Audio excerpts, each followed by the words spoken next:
बात करते हैं इस यात्रा के आयोजकों से, क्या उनका कहना है। अभी यात्रा का यह चरण जो है चित्रकूट से प्रारंभ होकर अयोध्या तक जा रही है और मूल रूप से यात्रा शुरू हुई थी श्रीलंका से। श्रद्धेय अशोक सिंघल जी जो इस भूमि के सपूत्र है, जिन्होंने राम मंदिर के पुरोधा बनकर बड़ा काम किया, तो उनकी स्मृति में हमने श्रीलंका से पहले अयोध्या तक की यात्रा निकाली, फिर अयोध्या से जनकपुरी तक की यात्रा हुई और अब इस यात्रा के समापन के रूप में चित्रकूट से यात्रा प्रारंभ करके राम जी के चरण पादुका लेकर हम अयोध्या तक जा रहे हैं। प्रभु राम की अयोध्या प्रभु राम को अर्पित करने के लिए भरत का भाव मन में लिए ये यात्रा जा रही है। तिवारी जी, रिस्पॉन्स क्या भक्तों, राम भक्त कितना आह्लादित हैं? संपूर्ण यात्रा जहाँ जहाँ पहुँच रही है, यात्रा जहाँ जहाँ पहुँच रही है, चारों तरफ सड़कों पर राम भक्त पुष्पाद माला लेकर के खड़े हैं, जैसे भगवान रामलला की चरण पादुका नहीं, भगवान रामलला स्वयं प्रयाग के रास्ते अयोध्या को जा रहे हो। इतना उत्साह है, हो गया है हम लोग प्रारंभ होकर गंगा तट पर आई है, चल लिया है। पूरा जनसैलाब चरण राम भक्त राम भक्त प्राण प्रतिष्ठा को लेकर बहुत उत्साहित हैं और जैसे केंद्रीय कार्यक्रम तय घर घर दीप जलाएंगे, दीपावली हम लोग मनाएंगे, पूरा उत्साह है समाज में। राम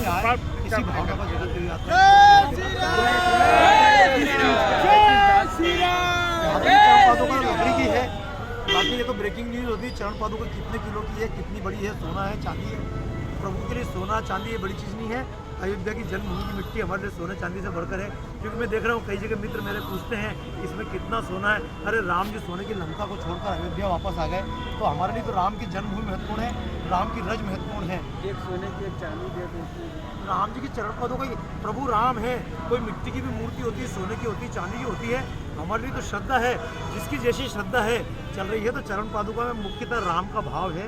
हमारे मन में इच्छा, जब राम का मंदिर बन रहा है तो एक तरह से राज्य तिलक के समान है। भरत जी ने बिना निष्प्रभाव से अपने पास आया हुआ राज्य प्रभु राम को अर्पित कर दिया। हम भी चाहते हैं कि प्रभु की जो सत्ता है, प्रभु का देश वापस प्रभु को अर्पित कर दें। इस देश में अब कोई जातिवाद न बचे, अब कोई भाषावाद न बचे, अब कोई प्रांतवाद न बचे। हम इन सबसे उठकर ये राम का देश बन जाए, राम राज्य आए, ये इच्छा है। इसी भावना साथ परिचय, मेरा नाम तो बाबा सत्यनारायण है। बहुत पहले लालमणि जी, भाई साहब, हम सब लोग अयोध्या आंदोलन में काम किया करते थे और तभी से मन में एक इच्छा थी कि प्रभु जी 14 साल तक जंगल रहे। तब तो प्रयागराज इतनी सिटी नहीं थी, तो तब छोटे छोटे गांव थे। प्रभु राम 14 साल तक छोटे छोटे गाँव में रुके, बिना होटल के, बिना धर्मशाला के। कहाँ रुके होंगे? तो लगता था कि वनवासियों के घर पर रुके, लेकिन प्रभु राम वापसी में आते समय किसी को धन्यवाद नहीं दे पाए। तो हमारे मन में इच्छा थी प्रभु राम की तरफ से हम सबको धन्यवाद दें। तो ये यात्रा हम चल रहे हैं तमाम लोगों के चरण स्पर्श करने के लिए, उनके धन्यवाद देने के लिए, क्योंकि आप सब लोग वही हैं जिनके पूर्वजों ने कभी राम की सेवा की। हम अपनी आंखों से सबके दर्शन कर रहे हैं। इसी सबको धन्यवाद देते हुए ये यात्रा जय श्री राम। 22 तारीख को अयोध्या पहुँचेगी। हाँ, 22 तारीख को ये यात्रा 19 तारीख को अयोध्या पहुँच जाएगी। 19 के बाद वो नंदीग्राम में फिर पहुँच के विश्राम करेगी। तो यात्रा तो एक अखंड यात्रा है राम की तरफ। आइए हिंदुस्तान वाले एक फोटो